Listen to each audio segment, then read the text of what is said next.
Hey, Boaz here with Next Pittsburgh. We're here at Carnegie Mellon School of Drama to check out their costume studio. Meeting us here, we've got Sarah and Tia. Thanks for having us. Sure. Welcome. We're excited to show you our spaces. So school is out for the season, so it's pretty empty today. It's very empty. Classes ended last week and graduation is this weekend, so we're really quiet and our students are all gone, so we get to clean and enjoy the empty space. Yeah, well, let's go check it out. Yeah, come on in.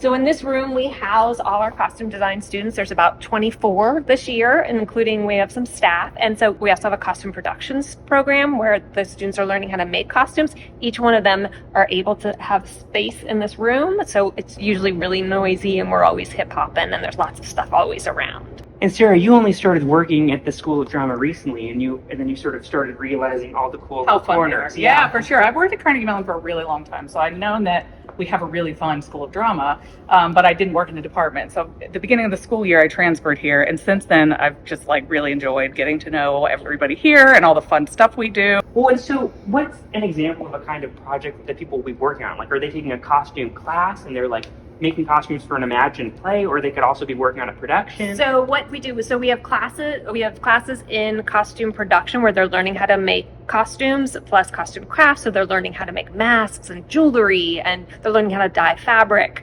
So that's mainly what happens in this room. In addition, we do anywhere from 13 to 15 productions a year. Everything from two-person plays to big giant musicals. We just did a Little Night Music, which had 22 students in it. And so those are worked on and built in here as well. Little Night Music, that show had about 400 costume pieces in it. That seems insane. So at some point a couple weeks ago, you just had this place was just littered with fabric and sequins and buttons and everything. And then all our shows, behind you over here, there's alteration bays. And so all the shows as we're working on them, like the Night Music sign is still up, those are filled with costumes that we have to alter and fix and do things to. So yeah, there's always something.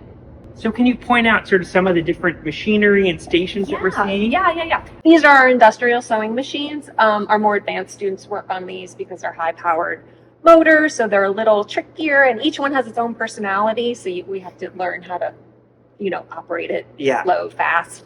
And then over there's industrial irons, which I don't know if I've seen an industrial iron before. Gets much hotter and the steam is much more powerful than your normal home iron.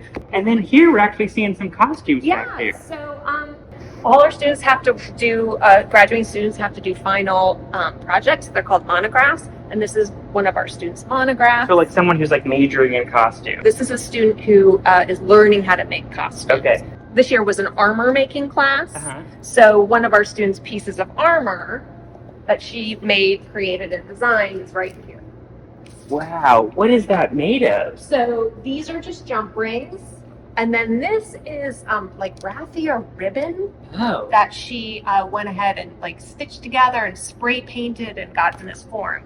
And so these are the costumes just from the last season? Yeah, actually just from the spring.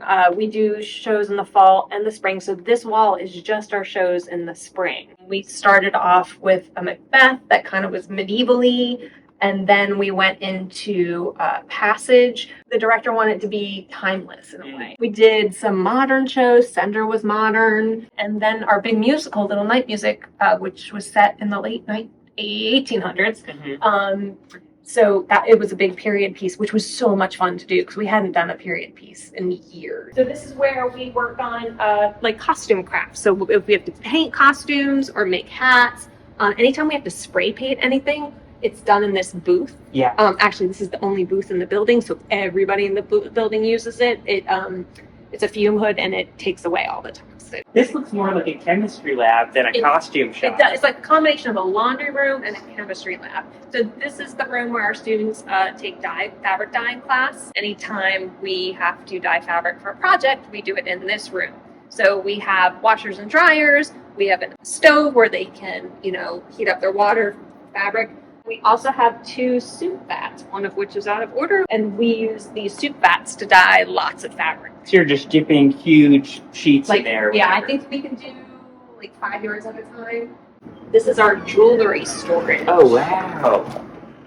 So we're very proud of this. It's all organized, and each drawer just has like treasures of necklaces and bracelets.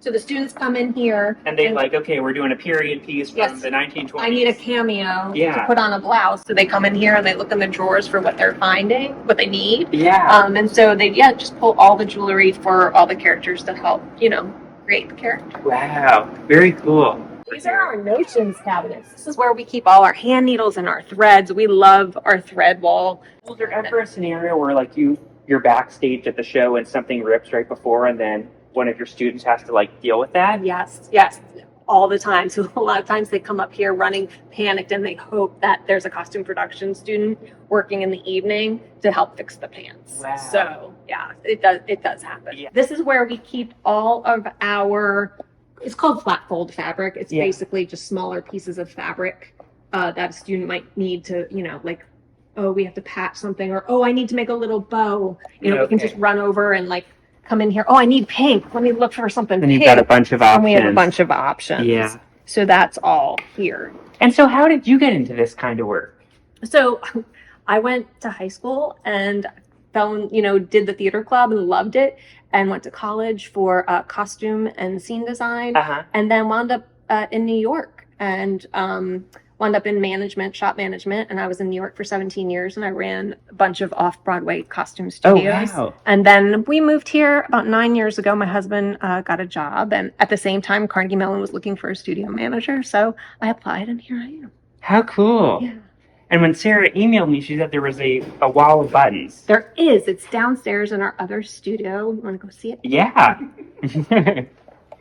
So these bays here is where all of our student shows are. Each one's usually labeled with a show. But the best thing about this room is our button cabinet. Okay. So this is our wall of buttons. Wow. So Cletus and Barbara Anderson, who created the costume department here years and years and years and years ago, got this from the Jenkins Arcade building from Parker Button. Huh. And we're still trying to figure out what year it came in the building. We think it was somewhere in the early 80s. Wow. Okay. So, so they purchased this. It's chock full of buttons. If you just open the drawers, there's like treasures. Are you like always ordering new buttons? Where do you Never. source your buttons? Ever since I've been here, I've never had to order You've buttons. been here how many years? 7 years. 7 years. Wow. There's just enough buttons. Because I tell students, go look in the button cabinet. Yeah. Because, like, as I said, our drawers are just full of. Wow. I love those green ones. And there's like beautiful antique buttons. And then even these drawers are just like Oh, buckles. buckles and Yeah, all kinds of buttons stuff. and more buttons. Are there buttons on that top row up there too? There buttons? Oh yeah, this whole thing is full. Like every single drawer is full of buttons. Wow.